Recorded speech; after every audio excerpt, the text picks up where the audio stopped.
Ayan. So, hi guys, and welcome to our final video for tax, which includes donors tax and estate taxes. So, comparing it to business tax and income tax, this is um, much shorter and mas simple yung discussion dito. Because the computation is very straightforward. As you know, 6% lang of the taxable net gift or taxable net estate, but you just have to pay attention sa mga little details na pwedeng makapagpamali sa atin. So, sa donor's tax, siguro yung rules on the deductions. And then, for estate tax, what's most difficult is the property relation between the spouses. Okay, so yun yung mga dapat nating tandaan. Let's first proceed to donor's tax. So, for donor's tax, kailan ba natin masasabi na ang what took place is a donation? First, there must be donative intent, meaning the transfer is gratuitous and without consideration, and it is made out of pure generosity of the donor. Second, the donor must have capacity. Third, object of donation must be valid. So donation is actually a contract. That's why the last two things I just said are very important. Donation and acceptance must be made in proper form. So our basic rules when it comes to proper form of donation and acceptance is that for movable property, not more than 5,000 pesos in value, it may be oral or in writing, but if the donation was made orally, it must also be done with simultaneous delivery. Okay. For movable property whose value is more than 5,000, the donation and acceptance must be in writing, even if with simultaneous delivery. And then lastly, real property, regardless of the value, it must be in public instruments. So deed of donation and deed of acceptance. Lastly, the donation must be accepted by the donee. So here's a board exam question, not my board exam. It was just discussed during the review process. What is the tax implication when a corporation condones the debt of the president, debt of shareholder, debt of charitable corporation, and debt of government to the corporation? So, try nyo silang sagutan. What do you think is the tax implication? So let's analyze. When a corporation condones the debt of president, it is subject to income tax because it's like for the services rendered by the president to the corporation. Okay. By shareholder, this is more obvious. Final income tax because it's like the corporation is giving dividends to the shareholder. For charitable corporation, this is the one subject to donors tax. And if the government, it will be exempt because it's like donation to the government. Okay, so for contract of donation, it is perfected when at the moment the donor knows of the acceptance by the donee. So, napaperfect lang yung donation kapag alam na nung nag-donate na natanggap na ni donee. Okay? Who can be donors? Again, diba the donor must have capacity, so those who have capacity to contract and may dispose of their property. Who can be donees? All who are not specially disqualified by law. So minors ba pwede? Yes. But acceptance shall be done through legal representatives. Unborn child? Yes. But acceptance shall be made by legal representatives as if when they are already born.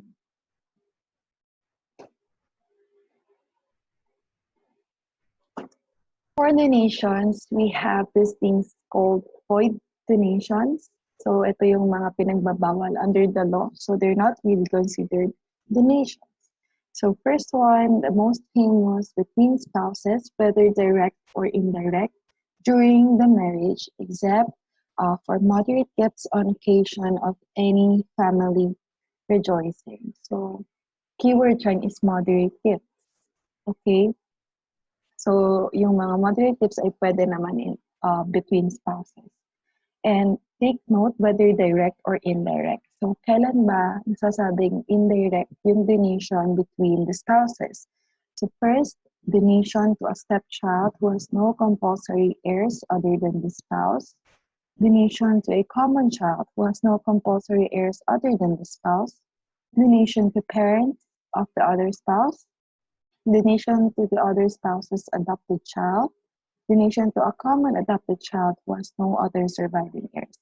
So basically, parang kapag si husband, for example, nag-donate sa stepchild or sa common child, then parang eventually mapupunta rin kay wife. So that's technically indirect donation between spouses, and that is not allowed under the law. Next is between persons living together as husband and wife without a valid marriage. So parang live-in. Between persons guilty of concubinage or adultery. Between persons found guilty of the same criminal offense in consideration thereof. Those may be a public officer or his or her spouse, descendants and ascendants by reason of his or her office. So keywords dyan, first, it must be made to a public officer or to his spouse, descendants, mga anak niya, ascendants, parents niya, by reason of his or her office. Next is donations made by persons to those who cannot inherit from them, donation of future inheritance. What is the pro forma computation? Alam kong alam niyo na to. This is the cumulative na. So for example, we're talking about several donations throughout the year. First, the gross gifts. So ito yung mga donations. Less deductions or exemptions. We have total net gifts. Then we add prior net gifts. Diba nga? So yun yung mga nauna na during the year. Less 250,000 exempt. And we come up with the taxable net gift. So yung taxable net gift will be subject to 6% tax, and then we less tax credits. So we get the tax payable or tax refundable. So ano ba yung composition ng gross gifts? Yung special, yung mga points na gusto kong emphasize here for gross gifts ay first, rules depending on citizenship or residence, which is, alam na nyo na yan, transfers for insufficient consideration. So, ano yung rules dyan? Gross gift of husband and wife, and valuation of the properties. So, unahin natin yung rules depending on citizenship or residence. Basically, lahat ng classifications ng taxpayers natin for donors and estate tax ay dapat na lang. First is resident or citizen. Next is not a resident, not a citizen. So basically non-resident aliens without reciprocity and with reciprocity. So yun yung tatlo. And then our properties include real properties, personal properties that are tangible, and personal properties that are intangible. Okay, and then for resident citizen, lahat sa kanila taxable. Lahat ng types of property, within or without, lahat ay taxable. For non-resident aliens without reciprocity, lahat lang ng properties within. Furthermore, kapag with reciprocity, yung within, properties within lang na real and personal tangible. So just memorize this, and these same rules actually apply to estate tax. Ito naman yung situs, so receivable or promissory note. The situs is the residence of the debtor. For bank deposits, the location of the bank. Franchise, patent, copyright, trademark, where it is exercised. Investment in partnership, where a partnership is established. Shares of stock of domestic corporation, it's obviously within. Share of stock of a foreign corporation. that's by default without. But if more than 85, at least 85% of the business is already in the Philippines, then it will become within. And if shares acquired, business status in the Philippines within Maringan. Next rule is the transfers for insufficient consideration. So what is the scenario? What are we talking about? So the property transferred is a personal property or a real property not classified as capital asset. And then the transfer is for less than a full price. The transfer is inter vivos. So inter vivos basically means gift as opposed to legacy. So ganito lang yan. So for example, nagbenta ako ng property, but I sold it for less than its full price or less than its fair market value. So ang tanong is, yung part ba ng difference would be considered a donation? So we have these rules. The purpose of this is to prevent escape from income tax by accepting a lower price for the property. The tax implication, so eto nga, the FNB less consideration received will be subject to donors tax, while the consideration received less the cost of the property will be subject to income tax. Next, ito naman for sale of domestic shares, what are the rules? So if it is listed and sold through the local stock exchange, the fair market value would be the closing price on the day of sale or closing price on the day nearest to the day of sale. If it is not listed and not sold through the local stock exchange, we use the adjusted net value method, wherein we just get all assets and liabilities and we adjust them to their fair market value. For real properties, the highest of the zonal, assessors, or independent appraisers value.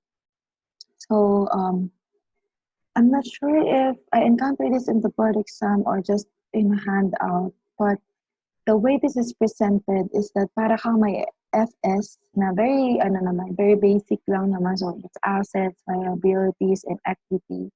And then meron kang column for zonal value, assessor's value, and independent appraiser's value. So, you just have to compute considering this rule, wherein yung assets and liabilities will be adjusted to their fair market values, and then real properties, kailangan i-consider mo yung highest of the zonal, assessors, or independent appraisers value. And then once you come up with the equity, you just divide it by the outstanding shares. So yun na yung magiging parang fair market value no share mo. Okay?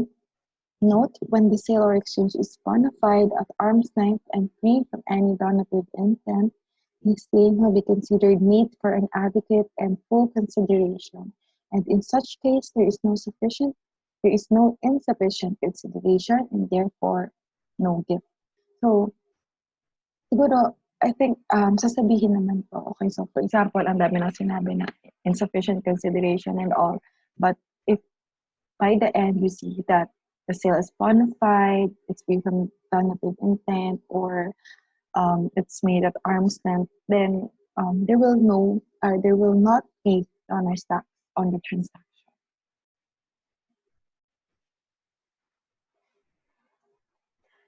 Next is the cross gift of husband and wife.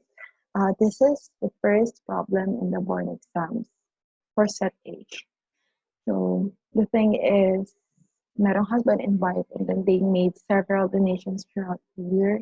I think it was 3 or 4 donations, and the cumulative problem just asks what is the donor's tax due on each of the donation. So husband and wife may donate conjugal or common law property, and each shall be considered a separate donor of his or her interest. Interest meaning tagkalahati sila. Okay, so when they're donating a conjugal communal property, then the value of the donation will be divided by 2. Isa kalahati sa husband, kalahati sa wife. And then separate or exclusive property, of course, by only one spouse. So kapag may property na dinonate and it is specifically said or it gave clues that the property is exclusively owned for example, by the husband, then the husband lang yun magpo-form ng gross gift. Okay? Note that the 250,000 exemption is per individual. Next, valuation of properties. This also applies to estate tax. So at the time the donation was made, the value of the property is kapag real, the fair market value, which is the higher of zonal or assessed value. For listed stocks, the average of the highest or lowest quote for the day. Unlisted stocks, common shares, kapag common shares book value, pag preferred shares par value. Notes and accounts receivable, the discounted amount plus interest. And then for stock options, at the time of donation, the fair market value, and then upon the exercise, higher of fair market value or book value, less the exercise price. So wala pa naman akong na-encounter na donation regarding stock options. So mas important, and even notes and accounts receivable. So mas importante siguro yung portion ng real property and then the listed and unlisted stock. So, okay, I'm next. So we're done with discussing gross gifts. So next is the deductions or exemptions. So just to give you an overview, exemptions natin ay gifts made to government or political subdivisions, which is not conducted for profit. Gifts made to educational, charitable, religious, cultural, and social welfare institutions, accredited NGOs, and campaign contributions which are duly reported to COMELEC. Others exempt under special law. Deductions include mortgage or encumbrance assumed by the donee and diminution specifically provided by the donor. So let's discuss them more. Gifts made to or for use of the national government or any entity created by any of its agencies which is not conducted for profit or to any political subdivision thereof. So kapag nakakita kayo ng donation to the government or to any agency of the government which is not conducted for profit, okay, yun yung important term doon, then it's not included in the gross gift. Gifts in favor of an educational, charitable, religious, cultural, social welfare institution, accredited NGO, trust or philanthropic organization, or research institution. So kapag yan, basically sa mga NGOs, non-government organizations, subject pa sila sa rule, yung 30% administrative rule as I like to term it, meaning that the donation, from the donation, not more than 30% of it shall be used for administrative purposes. So the nonprofit institution must also be a non-stock entity that pays no dividends and is governed by trustees who do not receive compensation. Nonprofit institution must be accredited by designated government agency. So itong mga NGOs natin, so kumbaga meron silang stricter rules to be exempt, para ma-exempt yung donation sa kanila. Okay, so pag nag-donate tayo sa NGO, kailangan masunod natin that the NGO is not conducted for profit, it does not distribute dividends, and then 30% of our donation must not be used for, not more than 30% of our donation must be used for administrative purposes. Next is exempt donations under special laws, which include donation to International Rice Research Institute, Philippine American Cultural Foundation, Ramon Magsaysay Award Foundation, Philippine Inventors Commission, Integrated Bar of the Philippines, Development Academy of the Philippines, National Social Action Council. So yan yung mga certain organizations to which our donation will be exempt from donors tax. And then donation to political parties which are duly reported to the COMELEC. So that's the keyword, duly reported to the COMELEC. Encumbrance on the property assumed by the donee. Next is diminution from property specifically provided by the donor. So lastly, let's go to tax credits. So Ang composition lang naman yan is previously paid donors tax and foreign donors tax paid. So tax credit for foreign donors tax paid. Very, very familiar na kayo dito sa limits. So I think what you just have to remember is the basis of the ratio, which is just the net gift. Okay, hindi gross, but the net gift times Philippine donors tax versus actual income tax paid on the foreign country. Second limitation is the net gift of all foreign countries over total net gifts, again times Philippine donors tax versus the actual income tax paid, whichever of course is lower. And reminder that this is only available for residents. Okay, lastly, for donors tax is the donors tax return. Sino ba nagka-file niyan? Individual who makes any transfer by gift. Kaya nga, donors tax. Note, no return required if transfer is exempt from donors tax. Time of filing is within 30 days from date that the gift is made. Time of payment is upon filing, which means pay as you file. Where to file: authorized agent banks, revenue district officer, collection officer, duly authorized treasurer of the city or municipality where the donor is domiciled. Contents of donor's tax return: each gift made during the calendar year, deductions claimed and allowable, previous net gifts made during the same calendar year, name of donees, such other information as may be required. Notice of donation.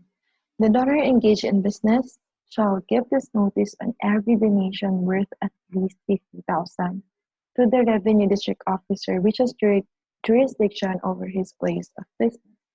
So the notice must be submitted within 30 days after the receipt of donor's duly issued certificate of donation, which states that not more than 30% of the said donation shall be used for admin purposes. So if you remember, as I said earlier, pag nag-donate tayo sa NGOs, meron pa tayong 30% administrative rule wherein our donation, not more than 30% of it must be used for admin purposes. So the organization or the donee will provide a certificate of donation,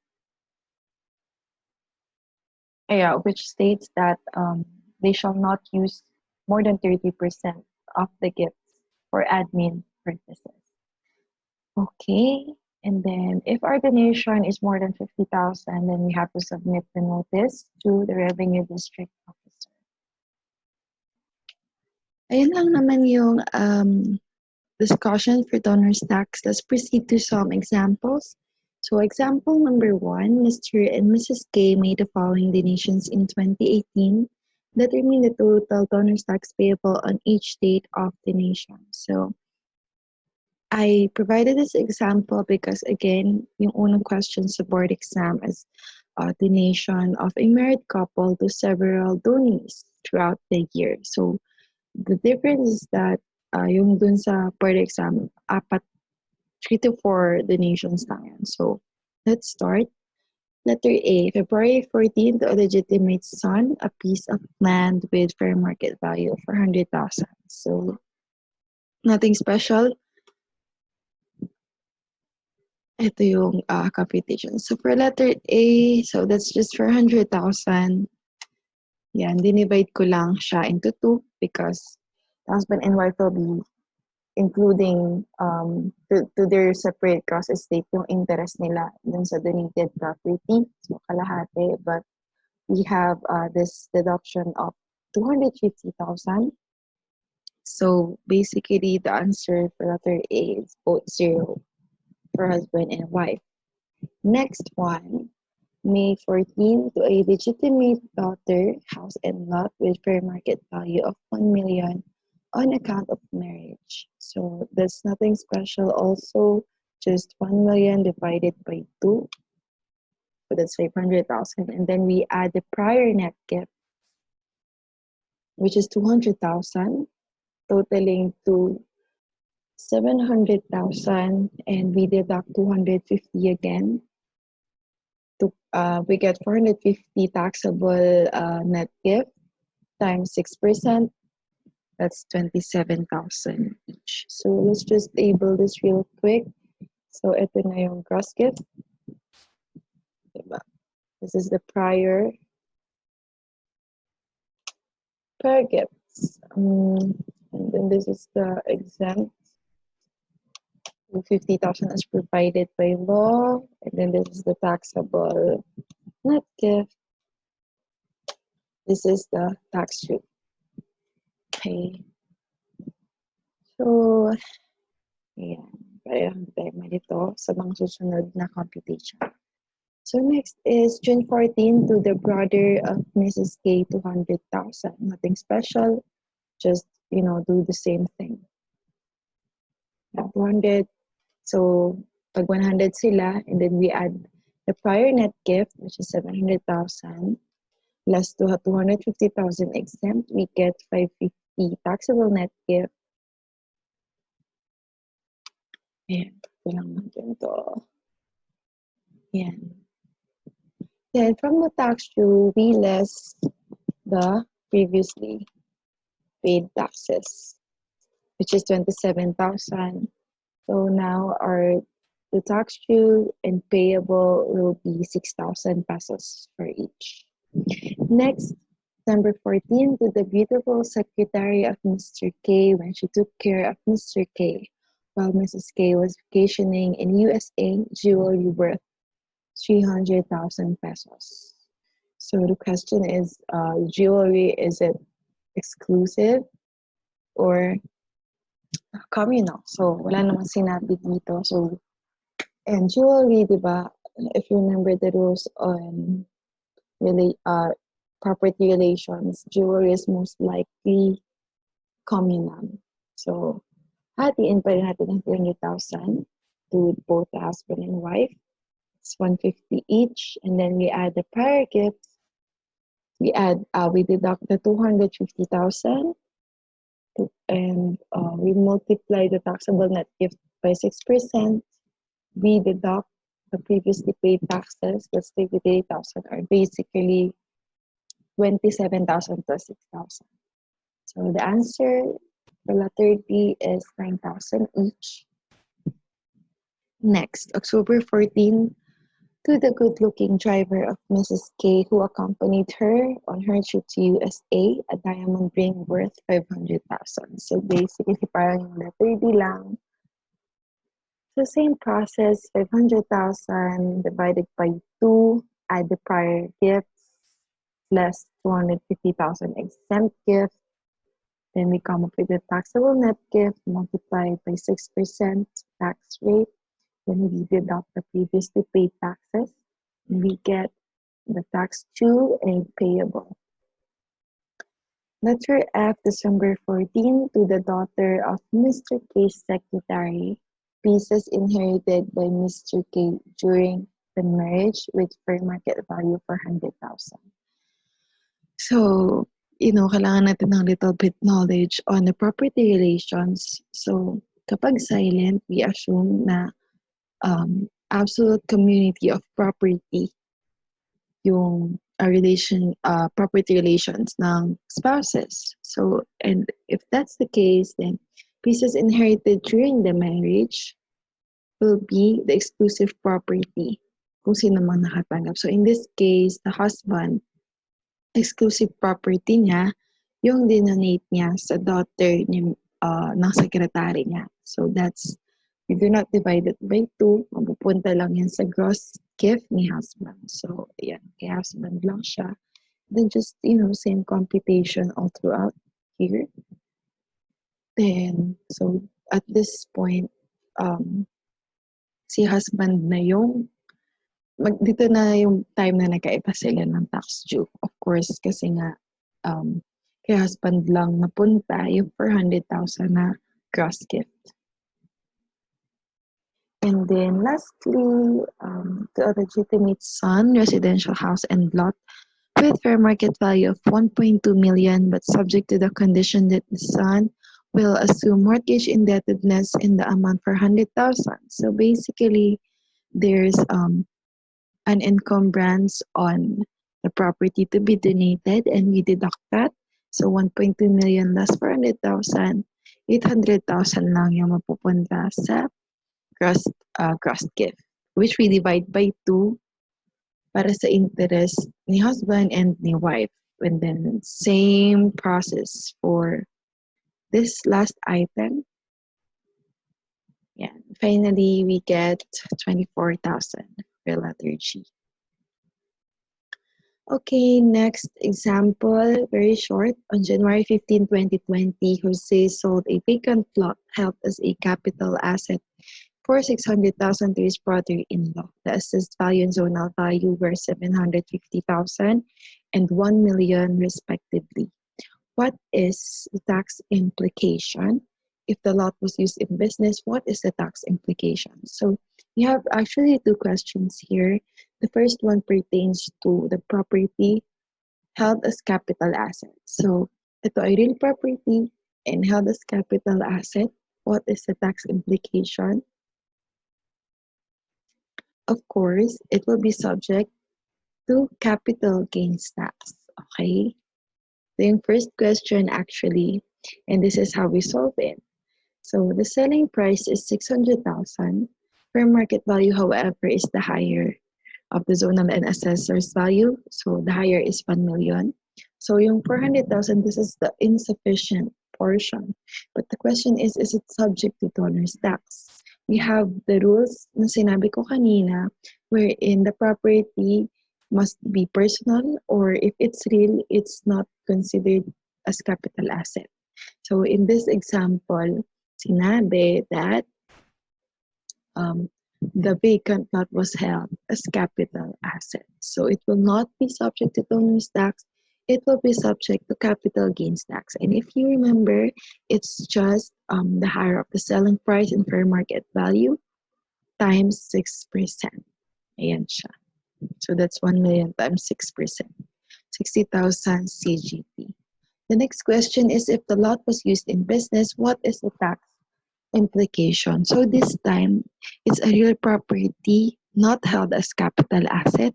So of course, it will not be subject to capital gains tax. However, the insufficient portion will be subject to donor's tax, which is also 6%. However, we first deduct 250,000, the exempt portion. So that's, negative kasi kaya pinlas ko yung 250. So, ayan, deduct natin 250 times 6% and we come up with 9,000 donor's tax.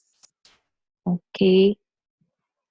Next question. Rizal donated 3 times to Bracken, his wife, during the calendar year. Details are as follows.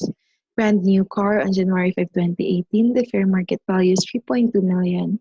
On Bracken's birthday, February 22, 2018, a farmland valued at 12.3 million. On occasion of anniversary on June 11, 2018, a bouquet of roses with market value of 1,200. Rizal also gave 21 million cash to his dear friend Blumentritt on February 14, 2018. How much should be included in gross gift? So the way to analyze this is obviously to take it per bullet. The first one is a brand new car to his wife. That is obviously void because that's not a moderate gift at all, especially the farmland, 12.3 million. So void din yan. Next is occasion of anniversary. So that's an occasion. And then the market value is only 1,200. That's obviously a moderate gift. So that will be a valid donation. And don't forget na nag-donate rin siya ng 21 million cash to his friend, which is of course valid. So the total of these two will be included in the cross gift. Okay, example number 4. Muka is excited with her new job as the Assistant Secretary of the Presidential Communications Office under the Office of the President. News broke of her appointment and she received the following gifts. So first is from her friend Bongo. who gave grammar books with value 23,500. From Pineapple, Chief Marketing Officer of Dole, a cash gift of 400,000 in line with his request of featuring the pineapple product of Dole in the website of PCOO. And lastly, Pineapple also gave 200,000 to Mocha's daughter and 300,000 to Mocha's friends. So the third one is in connection with the second one, okay? How much is Bongo and Pineapple's gross gift? Okay, so himayin natin tong problem na to. First, Mocha is a public officer. Okay, and if you remember kanina, void donations, yung donation to public officers in consideration of their office, and yung donations rin sa kanilang spouse, descendants, and ascendants. So una, from her friend Bongo, who gave grammar books, this is valid. Bakit? Because this is not in consideration of Mocha's office. So binigyan niya lang ng grammar books. Okay, as compared to the second one, yung request ni Pineapple that to feature Pineapple product of Dole in the website of the Presidential Communications Office. So that's obviously in line with Mocha's position as a public officer, and that will be void. Yung 400,000 is one, it will be void. To Mocha's daughter, descendant yon, so void din. However, to the friends, wala namang sinabi about friends, diba? Spouse, ascendants, and descendants. So yung friend, donation to the friends of Mocha will be valid. So for Bongo, the gross gift is 23,500, and for Pineapple, 300,000 pesos. Okay, our last example, Caramel donated to the following institutions: 3 million cash and equipment to Duterte's Kitchen, a nonprofit institution dedicated to providing the homeless with free food; 4 million to Duterte Online Warriors, a nonprofit institution that used 1.8 of the donation for administrative purposes; 2 million cash to Duterte Youth Incorporated, a youth nonprofit organization which pays dividends to its stockholders; 6 million to Presidential Communications Office, a government agency; and 2.5 million to Nescafe Corporation, a corporation for profit. So, ito ay different types of institution. First, a nonprofit institution dedicated to providing the homeless with free food. So this